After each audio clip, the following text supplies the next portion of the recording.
दोस्तों, इजिप्ट के पिरामिड के बारे में हम जितना जानने की कोशिश करते हैं उनमें उतना ही उलझते जाते हैं। इस बात पे कोई शक नहीं है कि इजिप्ट मिस्ट्री से भरा पड़ा है, जिनको इजिप्टोलॉजिस्ट जानने की कोशिश कर रहे हैं। इनमें सबसे बड़ी मिस्ट्री है कि आखिर इजिप्ट में पिरामिड कैसे बनाई गई थी और इनका असल मकसद क्या था। सालों की मेहनत और रिसर्च के बाद हमें यह बताया जाता है कि पिरामिड एंशिएंट इजिप्ट पैरोआ की टूम्स हुआ करती थी। ये पैरोआ इजिप्टियंस के लिए एक किंग से बड़ा खुदा का दर्जा रखते थे, जिनको पिरामिड्स में ही दफनाया जाता था। लेकिन आज तक किसी भी साइंटिस्ट या फिर इजिप्टोलॉजिस्ट को पिरामिड्स में एक भी पैरोआ की मम्मी नहीं मिली, बल्कि आज तक किसी भी पिरामिड्स में मम्मी नहीं मिला है। असल में पिरामिड्स 23 लाख लाइमस्टोन ब्लॉक से बनाया गया था। एक ब्लॉक करीब एक हाथी के वजन इतना भारी है। इसकी बेस 13 एकड़ पर फैली हुई है और इसकी हाइट 481 फीट है। इस पिरामिड्स को बनाने में लगभग 20 साल लग गए थे।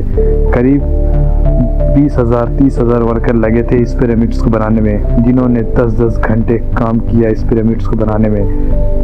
अनुमान लगाया जाता है कि ग्रेट पिरामिड्स ऑफ गीज़ा को बनाया गया था साल 2560 BC में पैरोआ खुफू के द्वारा।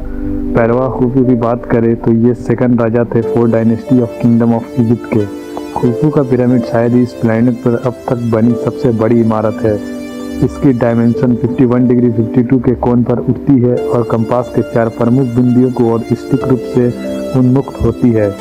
ग्रेट पिरामिड का कोल पीले चूना पत्थर के ब्लॉकों से बनाया है।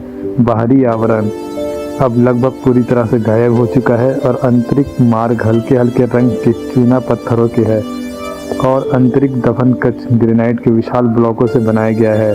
5.7 मिलियन टन के संचालन बनाने के लिए पत्थर के लगभग 2.3 मिलियन ब्लॉकों को काटा, परिवहन और इकट्ठा किया गया, जो तकनीकी कौशल और इंजीनियरिंग क्षमता का उत्कृष्ट नमूना है। ग्रेट पिरामिड का एंट्रेंस एरिया नॉर्थ की ओर है, जो जमीन पर स्तर से लगभग 59 फीट ऊपर है। पिरामिड का निर्माण कैसे हुआ, इस प्रश्न का पूर्णतः संयोजन उत्तर नहीं मिला है। सबसे प्रशंसनीय बात यह है कि मिस्र वासियों ने ईंट, मिट्टी और रेत का एक ढलानदार और घेरने वाला तटबंधन बनाया था, जिसकी ऊंचाई और लंबाई पिरामिड के बढ़ते के साथ साथ बढ़ती गई थी।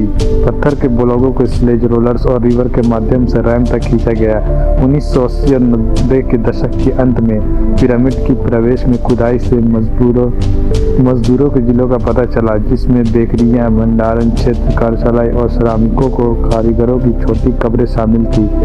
ऐसा प्रतीत होता है कि मिट्टी के सीलन से कार्यशाल क्षेत्र चौथे राजवंश के उत्तरार्ध का है। कब्रों में साधारण मिट्टी, ईंट के गुंबदों से लेकर अधिक विस्तृत पत्थर के समाकलन तक शामिल है। सो इसी तरह से मिस्टीरियस वीडियो के लिए मेरे चैनल को सब्सक्राइब करें। फिर मिलते हैं नेक्स्ट वीडियो में।